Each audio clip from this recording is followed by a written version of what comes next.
All right. Welcome, everybody, to the collaboration, the first ever collaboration of the Reflect Ed podcast with From Earning to Learning. Here we go. AJ Bianco, Dave Frangiosa here with you. As we close out the 2021 year, we're going to reflect a little bit on the school year that was and talk about our goals for 2022 and beyond. So thank you for joining us. If you are here live, please make sure you drop a comment in the little comment section there.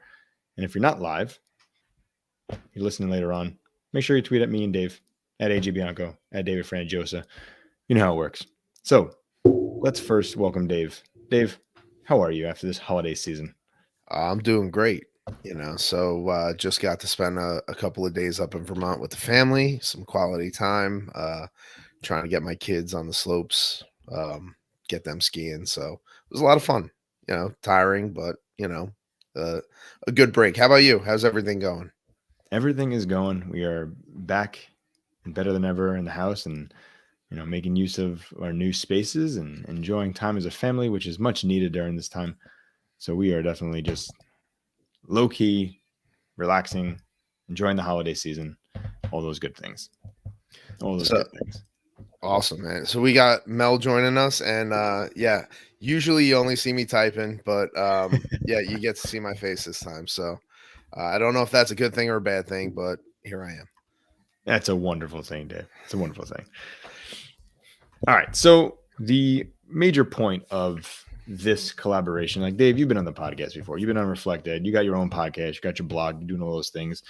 I think we wanted to really get together and reflect on 2021 and talk about major parts of 2022. You and I um, love education, have a huge passion for a lot of different parts about education, and we have goals to make this better. And I think going forward, you're going to see a lot of stuff out there between me and Dave, whether it comes to podcasts or blogs or presentations, because we have a point of view that we feel really needs to be shared. And we really believe in that collaboration piece. As me, an administrator, Dave as a teacher and a teacher leader, I think our perspectives are still very similar in how we want to help students, help teachers, and help schools around us and throughout the country. So I think this collaboration is going to be good. So you're going to see Dave a lot. And you're going to be hearing a lot of his different point of views, and I'm going to be pushing a lot of Dave's stuff out, and he's going to do the same for me. So, Dave, let's first talk about 2021 in a nutshell, man.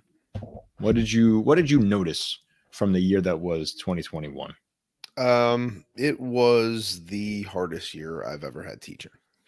You know, um, so, and I'm sure I'm not alone in that. Just everything just took a little more time, took a little more energy. The uncertainty. But with that said, I'm very proud of what my students produced. Hmm. So there was a lot of learning, a lot of progress, and I really gotta commend them on pushing through some really challenging times. And it wasn't always perfect. You know, I can't compare it to previous years because it's unlike any other year. So some of the things that they learned we can't measure, and I'm okay with that. I know a lot of people aren't, and they're pushing different narratives of a term that we hate in learning loss, which I'm not seeing. I'm seeing them learning differently, Mm-hmm. and um, you know they're where I need them to be, and most important, they're growing and learning things. And this year, the start of this year was a little refreshing, getting everybody back. um, Definitely challenging having 24 students in a room with you know 3 feet of space in between Mm-hmm. every desk. And but hey, we're doing it, we're here. We haven't shut down yet this year, and I know we're fortunate. We're in Northeast New Jersey, and we have a high vaccination rate.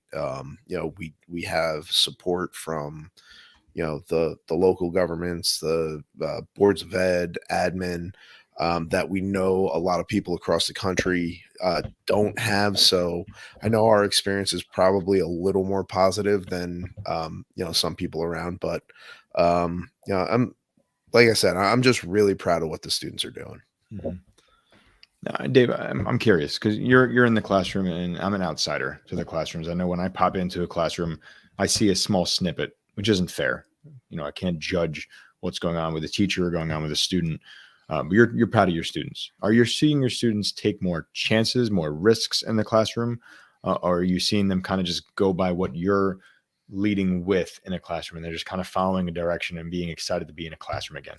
See, for me, I've always kind of done things in a way that valued them taking risks. So I don't see any difference, right? Like I moved away from traditional grading and traditional assessment and all that stuff prior to the pandemic. And um like 2020, the end of the 1920 school year was actually really easy for me. Like it Mhm. went so smooth. The kids were at home. We had 7 months together. They knew the expectations. The last 3 months were independent practice with just, one-on-one tutorials and check-ins when they needed it. So, it was like it wasn't really anything new. And yeah, there was an excitement when they came back this year and that little honeymoon period where I get to be in the building, I get to be around my classmates and get my hands on lab equipment. I mean, I'm a science teacher, so like we do labs. And that was something that they didn't really get to do, or they were doing like a lot of virtual labs, PhET simulations, explore learning, stuff like that, which it's valuable if you can't get your hands on equipment, but it doesn't replace actually like experiencing the phenomenon. So yeah, there definitely was that excitement in the beginning. Yeah, honeymoon period. It's winding down a bit. They're kind of settling in and we're getting to a more regular routine like it would be any other year. But in terms of risk taking, they've always taken risks in my class because I've set them up to where like they know I value that. But the one thing that I will tell you is they were way more receptive to like alternate assessment and moving away from the traditional model because Mhm. we kind of blew that up for a year and a half. So coming in, I what I was doing wasn't as unique. It was something that they kind of experienced. But so on your end, how's the past year and a half been? Different, honestly. Being in this role that I'm in as an assistant principal. Last year I had half the year no kids. Then I had the other half of the year. I'm sorry. When I break down the half of the year, a third of it or quarter of it basically was kids every other day. Then another quarter was like as many kids we can get in the building as we can for the rest of the year. So it was just very different. And now coming into a year where we're back full time, we got our kids with us. We have 600 plus kids in the building. It's very different for me, but I find as hard as it is, it's easier. And man, it's so much more fun for me. I really get to spend time with students. If you hear me talk about it on Podcast PD, I talk about the fact that I get to make these relationships in the classroom. I get to make these relationships in the lunchroom. I get to make the relationships at arrival and dismissal. So this is a major part. Like I'm seeing kids who I kind of saw last year, but I don't remember. I don't think they remember me from last year because it was such a weird transition that, hey, this guy's the new assistant principal. And then it's like, I would never see him, or maybe I'll see him in 3 days or whatever the case may be. I built no relationships last year, zero. A couple of times I was outside with fifth graders, like doing their mask break, as we called it, but not enough to build a relationship, get to know kids like I am this year. So for me, it's just been different. I'm getting into classrooms now and doing observations in person versus doing it over a computer. You know, like looking at how teachers are teaching kind of opens my eyes a little bit as to the good things we can do and the things we need to improve. And that's going to be for anybody. The things I need to improve as an assistant principal. These are my notes every day of what's different. But I definitely like being back in school. Um, I am seeing excitement in students and I am seeing differences. When we look at discipline, the discipline we're dealing with is like nonsense discipline. There's just things that are weird for kids because they haven't had social interactions for 2 years. So they're still trying to figure out who they are and how they're supposed to act as middle school kids.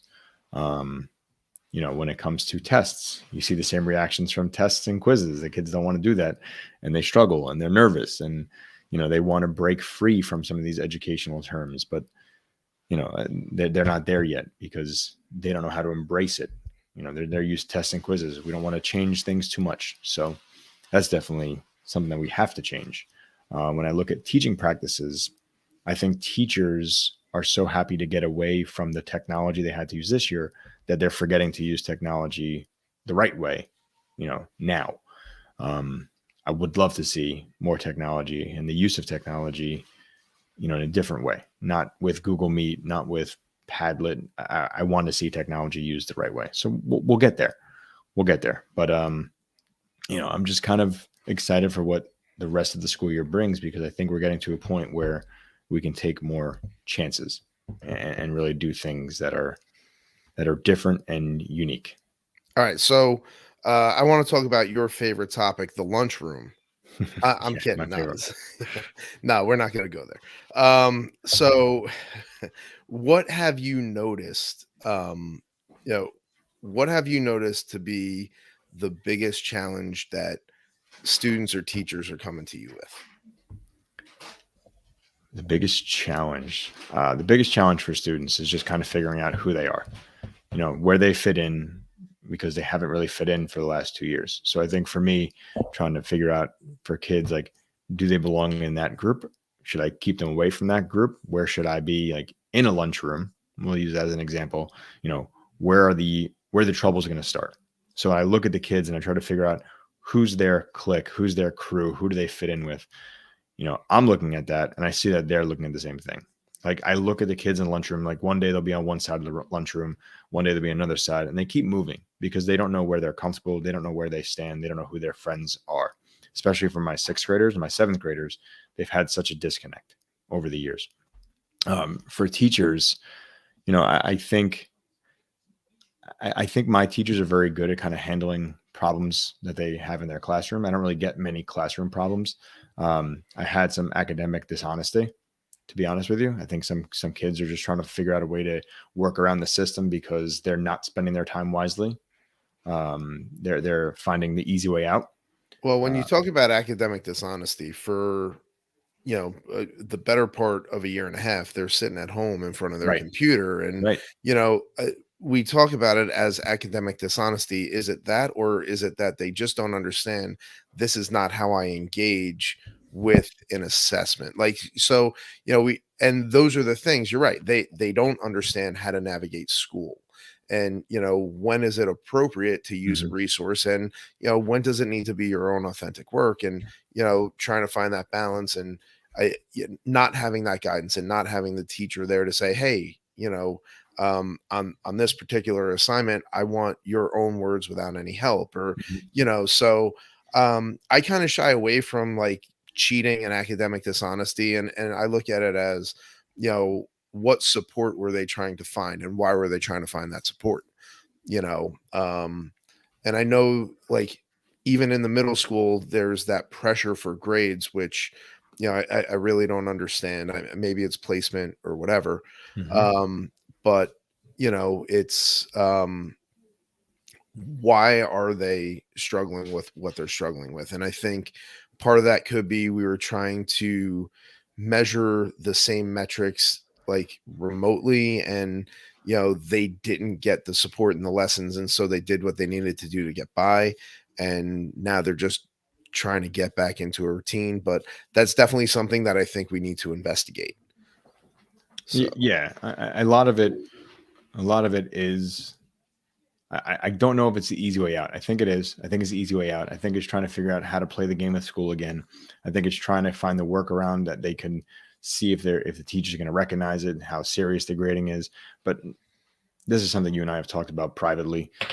I don't see a big thing with grades. I don't appreciate grades. I think, sometimes grades don't show the real picture. Sometimes they're inflated.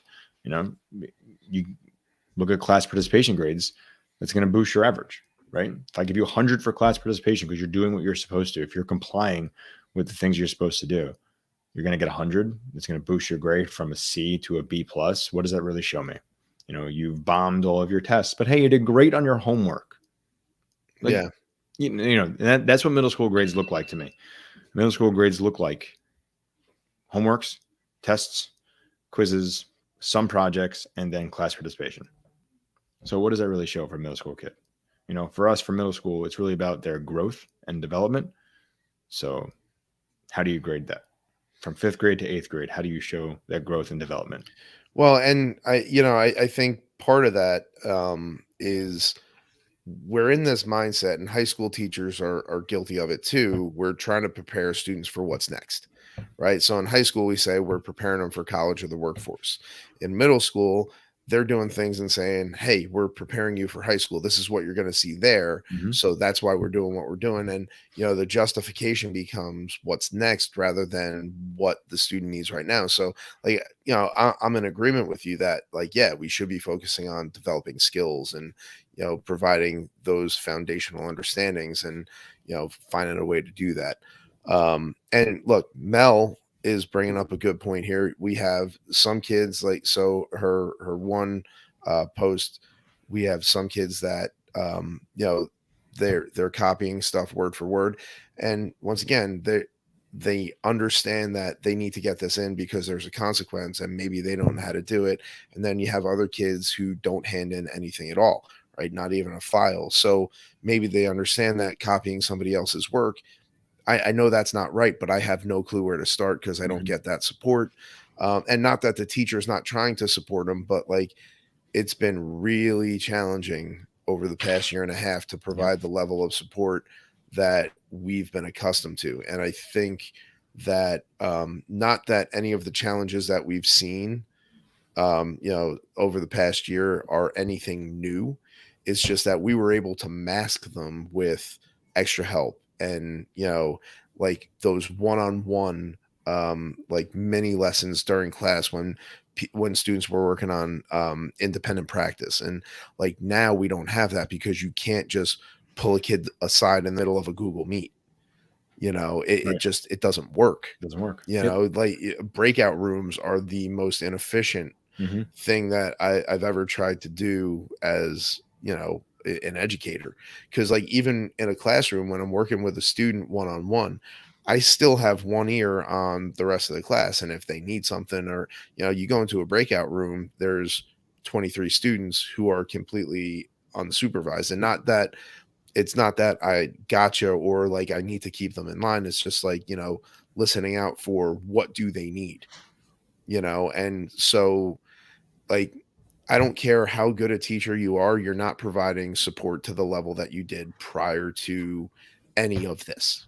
Zero. And like it's not a knock on any teacher. It's No. just impossible to do it to the level that we're used to. Right. Like this is all different. I feel like we're all learning over again. I think many of our teachers, I'm going to speak for my school, many of our teachers, they want to do some powerful things. They want to do well and they want to find ways that they can improve. And I think they're just like, they're caught in between, right? They're caught in between 2019, 2020, 2020, 2021, and now this new practice of teaching and what it should look like going forward. I think they want to put all the bad stuff behind them, from the pandemic. They want to put all the bad teaching behind them that they used to do if they did that. And they really want to make the change going forward. But I think it's still that struggle because the old way still works. And the old way right now is getting kids' attention and it's getting them to put work forward that kids are proud of and that teachers feel confident with, that I created this once before and it still could work for me. So I think we're all caught up. We're all caught off guard. We all don't really know the best thing to do to go forward. But I think, that's why we have to actually challenge people to go forward. So, all right. And here's one thing that, I know you value as an admin, it's collaboration. And there's not time. And I know there's a lot of teachers who want to make change, but like change is hard. Change takes time. And like, there's not really a ton of time to work with admin, with other teachers. And, everybody's just kind of surviving. And so if we don't carve out that time, we're not going to get the change that we're looking for. Mm-hmm. So And I think that's something that we've been talking about behind the scenes is how do we get to that place where, admin, teachers, students, everybody's just kind of collaborating on a shared vision of where we want the district to go and like what we want learning to look like.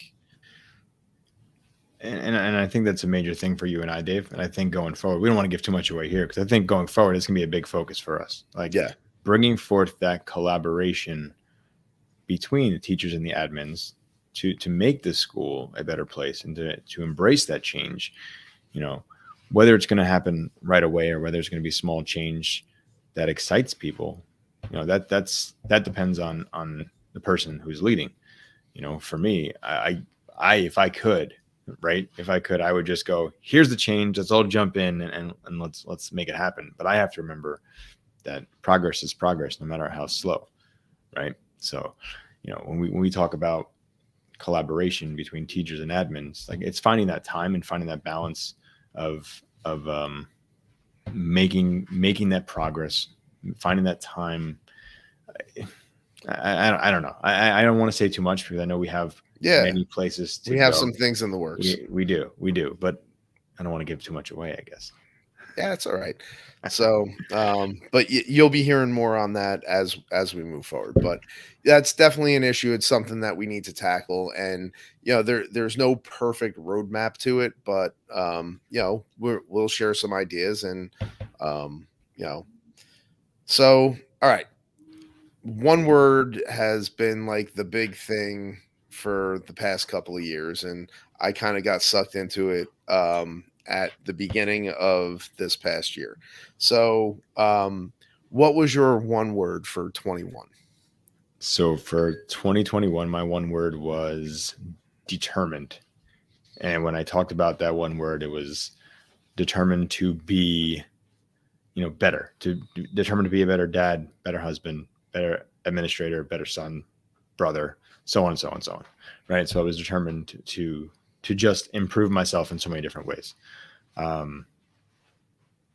feel like it worked in some ways, whether it was fitness, whether it was family, whether it was a whole bunch of different things. I think that one word kind of stuck with me and I was determined to do better. And I think it worked for me. I do have my word going forward. And as I see our guy here, Chris Nessie, jump in, who hates the one word, don't worry, it won't be a focus for too long. No. But my word was one that I needed because a lot of my focus previously was always, something to make me better, something that's just going to like help me get to where I wanted to be.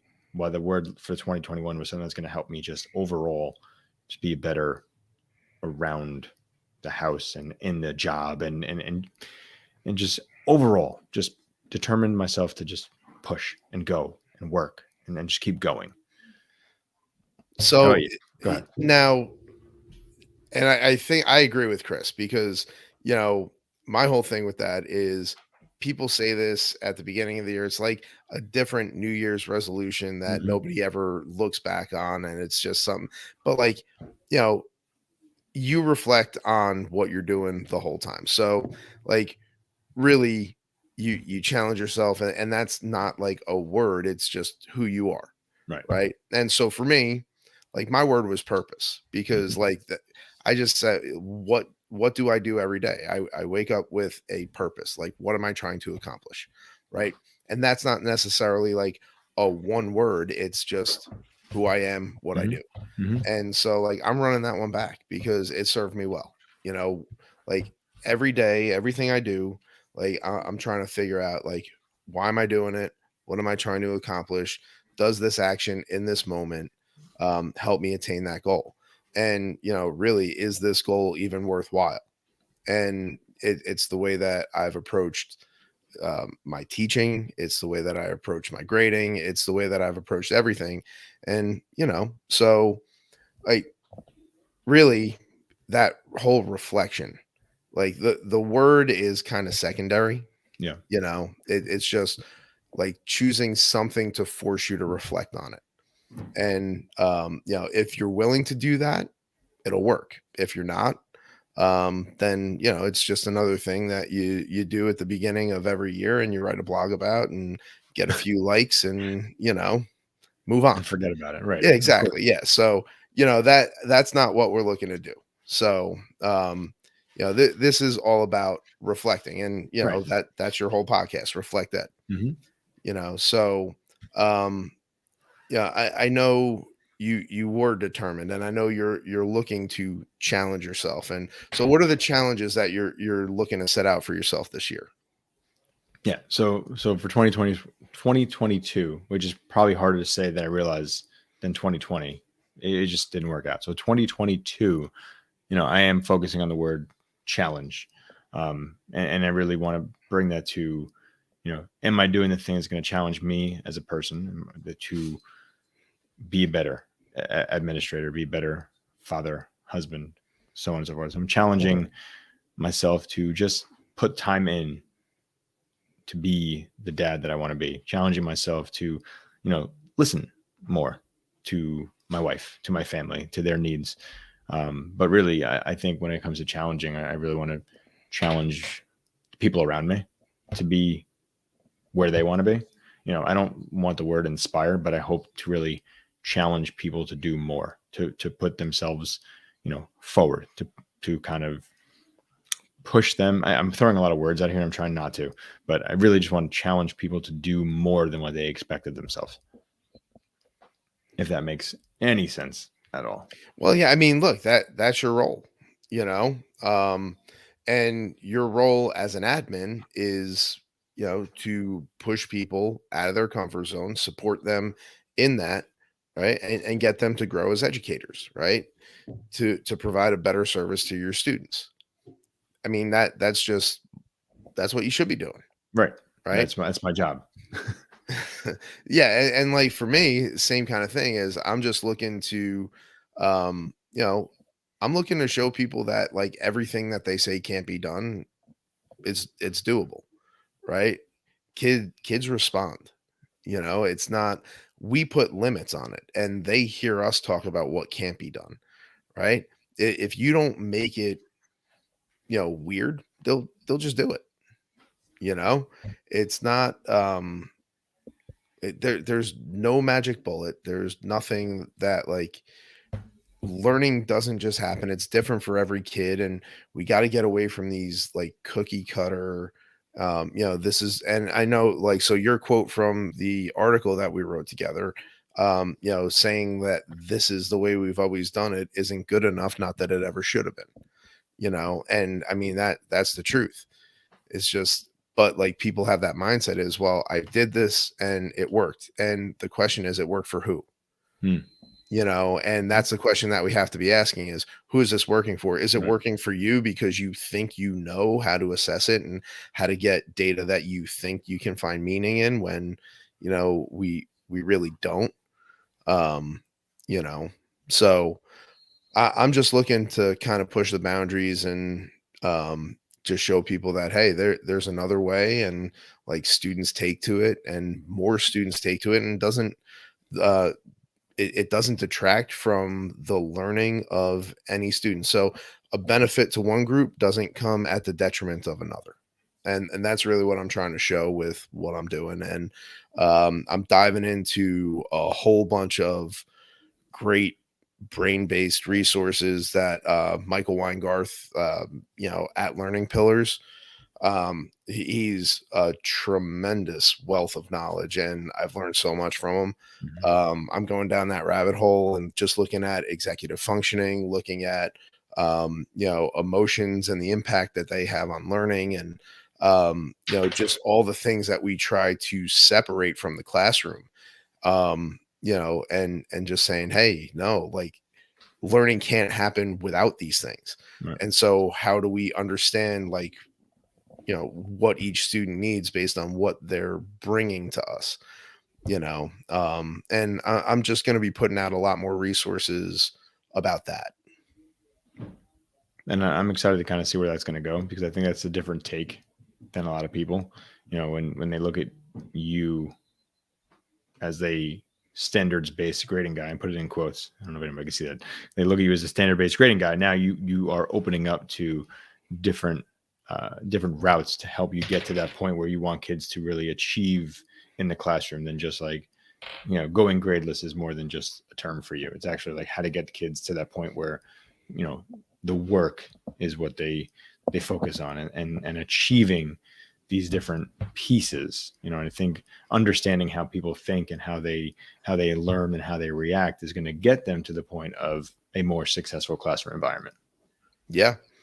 And look, finding a way to carve out that time, working with admin, and like my admin's been like so supportive, and they send me to PDs, they give me the time, and whatever I need to do, they've allowed me to, and I'm very grateful for that. And I just want to see how maybe we can kind of push that forward and show people like, hey, leader is not a position.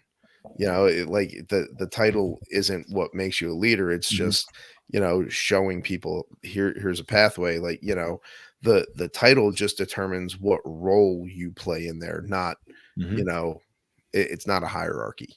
Right. And I think when we look at this collaborative approach that we're going to start really focusing on, it's going to be like a real thing. Like, how many times do you hear, oh, my principal lets me do whatever I want? Which is probably nonsense. Like, yes, you can do whatever you want, but there's a way that you can do it, and there's an extent to which you can do it. I don't think every principal's like, yeah, I know, Dave's doing whatever. Please, I let Dave do whatever. I'm sure your principals know exactly what you're doing, and they kind of keep tabs so that they are in the loop. That's part of the collaboration. It's not just free for all. I trust my teachers, so I'm going to let them go and show me. But I think there's going to be, that give and take. You can do this, but in return, I need to see you put this forward. So I think we're going to be more real than just do whatever you want to do. Yeah, and I'm guilty of saying that. I say, they let me do whatever I want, and the reality is, I've gone to them and said, "Here's my rationale behind what I want to do," and they've always said, "Oh, that's a legitimate rationale. Right. Go ahead, give it a shot. If it doesn't work, understand you're going to have to change it." Yeah. And so like that's really kind of where we're at there. But like, it's been a tremendous experience working there. And I don't see a reason why they wouldn't trust you and why they wouldn't let you have that experience. So yeah, thanks. Go ahead. All right. So Chris, elaborate that on a little bit. How could that be a problem for admin? So you just open the floodgates. All of a sudden, we're going to get somebody knocking on the door to come in here. But I think so. Chris's quote says that happens until it's a problem for admin. So I think I know exactly what he means. Unless there's the issue of you missing days, or if your name is dragged about or questioned. I'm sure that's the problem. Admin, they don't know how to back you up. They don't know what you're really doing. So if they can't speak for the actions, that's where they get in trouble. Or if they see you posting these things or doing these things that they're not familiar with, then it looks bad on them. Yeah. And like, I get that. But once again, that's the communication piece. So everything that I've done, I've run through my supervisor, my principal, my director of curriculum, who's our assistant superintendent. So not that everything's like approved by them. These are my words. Like everything I'm putting out there is my opinion.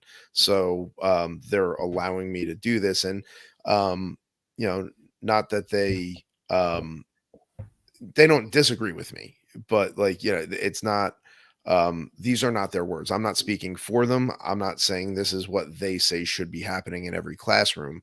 But what I'm saying is, they know what I do. My doors are open. Everybody's seen it. And like by now I've published, I can't tell you how many blogs.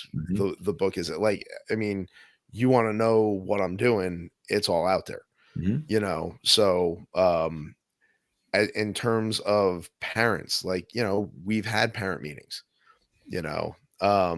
like parents have come in, and my admin's been very supportive, because they know, like, the parents that I had the biggest challenge with, and I haven't had a negative parent interaction in years. But like in the beginning, when I made this transition, parents were coming in and it was all about, well, you know, the grade, the grade, the grade. How in their most important junior year of high school are you removing their grades? And like they just didn't understand. But admin's always had my back. So, but yeah, Chris says you know what he means. Yeah. I mean, look, you said communication. I think that's part of it. I think for me as well, you know, I put myself out there on social media. My teachers follow me. My principal follows me. My principal listens to the podcast. So hey Ryan, if you're listening, so my teachers listen to the podcast. So hey everybody, so they kind of know my stance. They know what I believe in, and I feel that they trust me. That when I speak this way, I'm not talking down to anybody. I'm just talking about a situation in school and my expectation. I'm telling them the same thing I'm saying here. When you look at a lot of people who do these kind of things, they don't mention their school. They don't mention anything else that goes along with it. They're very safe because there's probably fear or they're lying. I don't think you're going to get that from us. We're putting it out there. We're an open book. Yeah, 100%.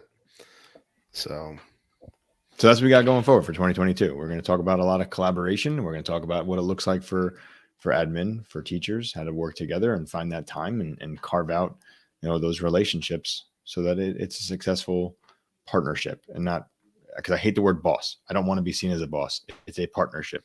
I can't do my job in my school without my teachers helping students. So when they do things well, it looks better for us. So why not work together to make it really perfect? Yeah. All right. So I guess that's a wrap, huh? I guess that's it. So 2022 is gonna be a big year. I feel it. I know it. Can't get any worse. So don't say that. We really can't, I guess, right? But here's to a positive 2022 and some major changes for education, some good things coming for you, Dave, and for the listeners. And I'm excited to see what's going to happen. All right, everybody. Good luck out there. Change what you can and have some fun doing it. Thanks, Chris. Spoken like a true boss. I hate that term.